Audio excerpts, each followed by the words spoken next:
Hey, good afternoon, guys. It's a beautiful day here in Georgia. This is a repairability attempt for Miss McLachlan.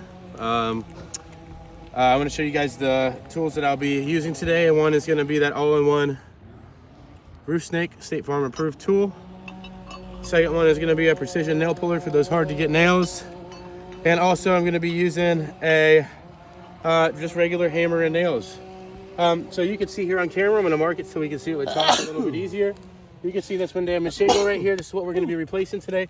I can kind of see that right here that this is a far right shingle. So what I'm going to do is just mark out the 3 tabs that are on this one shingle for the adjuster watching, which means our area that's going to be affected is going to go all the way up through here, right? And this course right here. So what I'm going to do is just use this, the flat end of this roof snake as it's designed. And I'm just going to be separating the shingles, breaking the seals to be able to replace this shingle pretty smoothly. We want to give this a good faith attempt. So I'm going to go ahead and just as carefully as possible. It seems like we are running into some mat transfer issues. We're just going to push through though, so you guys can see, you know, what we're working with here. Ow, that hurt. All right. So the shingle itself is loose. Notice I'm being pretty careful. I'm not like excessively jamming the tool in, just enough to be able to get that sealant loose right there. All right.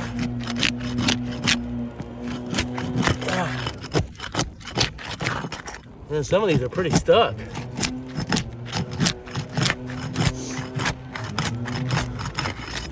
All right.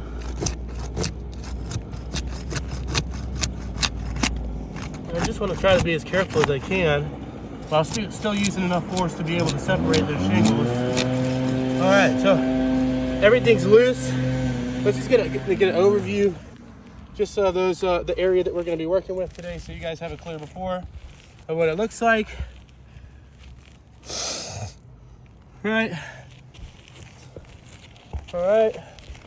All right. Now we're going to be pulling nails. We're going to use this precision nail puller. Let's go underneath this one. And now notice we're barely lifting, guys. Yep, you can see kind of in that point of stress right there. All right.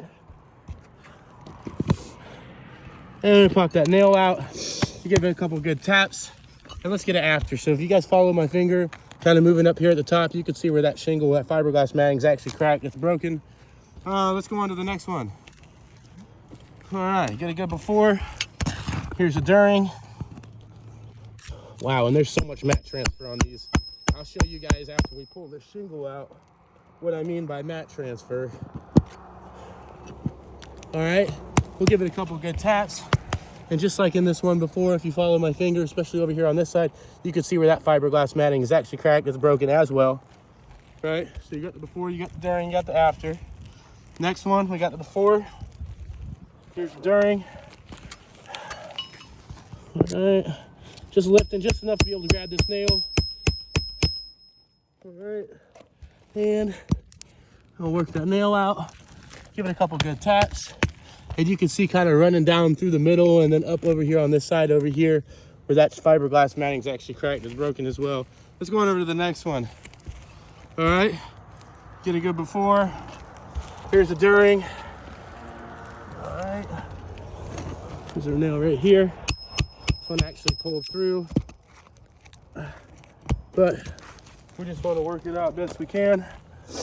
All right, notice I'm not cranking back on these shingles, not excessively lifting on them, but you can see if you follow my finger all the way up here at the top, you can see where this fiberglass matting is cracked. Definitely a functionality at this point. All right, as we go on over to the next one, second course, guys. So for the adjuster watching, you know, there's 2 courses of nails in each shingle. I'm just gonna lift just slightly. I'll give it a couple good taps to be able to grab that nail head and then work it out, right? Now notice I'm not cranking back, being really careful. Give it a couple taps, knock off those loose granules, and you can see all the way up here at the top, you can see where that fiberglass matting is cracked. It's broken as well. Let's go on over to the next. Before, during, just enough room to be able to get this tool under and work to grab this nail. All right, we'll give it a couple good taps. You got the before, you got the during, and now you've got the after. You can see where this shingles functionality is impacted as well. Let's go on over to the last one. Let's get it before. We got the during. So you guys can see this happening in lifetime as we do this repair. So you're aware of what's happening in the situation here on this roof. You give it a couple of good taps, and you can see it's kind of faint up here, but you can see where that fiberglass matting is cracked as well. Now, guys, it should just be pretty simple. It should be out with the old and in with the new. Now, look at this. Look at this, guys. Do you see this? This huge strip? Look. This shingle's ripped. This is a shingle below. This is one that's not accounted for on the estimate. Look at the one we just pulled out. This one's ripped, which means it's ripped to the bottom of this one. I wouldn't lift these up and show you, but if you look, you can see here on this one as well, over in the corner, without lifting too high. You can see where that's ripped as well. This is definitely impacting the functionality of these shingles, as now they're just paper thin. I can essentially just stick a finger through it, right? I mean, look how thin that is, guys. It's missing an entire layer of its matting. So what I'm gonna do is go ahead and put this new one in. Before I do, I'm gonna do a visual underlayment inspection. If I was doing this repair, I would definitely be going back to the ground to replace this course of shingles, this course of shingles, the next one. I would definitely be going up and down, replacing shingle after shingle, because there's so much damage here just from trying to replace the one. Now, if you look up under here, you can see where this is bubbling. You see that? The underlayment's actually holding moisture as well. It definitely over here on this side, where we've got that wind-driven rain. Let's get a look right here. You can see pretty clearly here where this is holding moisture. That's the felt. That needs to be accounted for as well, as that wind-driven rain has damaged the underlayment. All right. So, a couple key factors here for the adjuster watching to look at. But we're going to go ahead and hammer this bad boy back into place and get on up out of here, as it is getting hot. This phone might overheat. All right. So in this section, I'm going to be using this roof snake just to limit the lifting or the bending of these shingles beyond what they've already gone through. And I love this tool, guys. It's such a great tool. It's so convenient. I don't have to get my whole fist under there. I don't have to bend it back 90 to 180 degrees just to get a nail in. I just lift it just as much as I would upon removing the shingle or the nail under the shingle, and it works out just great, guys. It really does. So look, let me go ahead and just speed through this section. Ever I pull the nail out, I'm putting a nail back in. Oh, not if I keep dropping these nails. There we go. All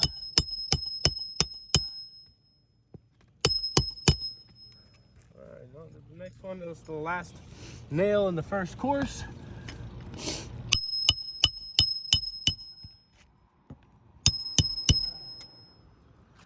All right.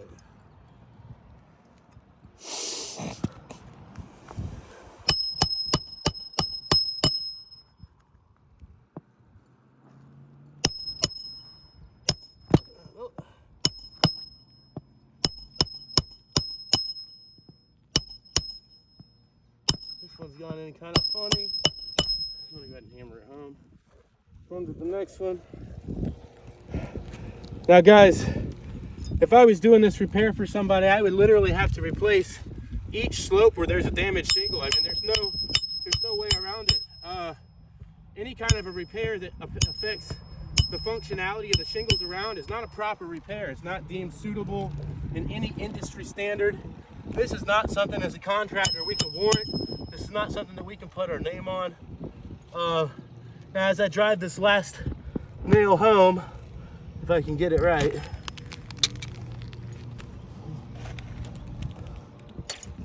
As I drive this last nail home, just kind of take an overview of the before, the during, the after. Look at the condition of these shingles. Most notably, note that there's waterlogged felt underlayment that's bubbling. It's damaged from wind-driven rain. And the mat transfer from these shingles underneath, they will never seal again. They're not even laying flush anymore. You can see them some spots where they're still a little lifted. So On the contractor end, this repairability attempt has failed. We would ask that State Farm wouldn't put their name on a repair like this. Thank you.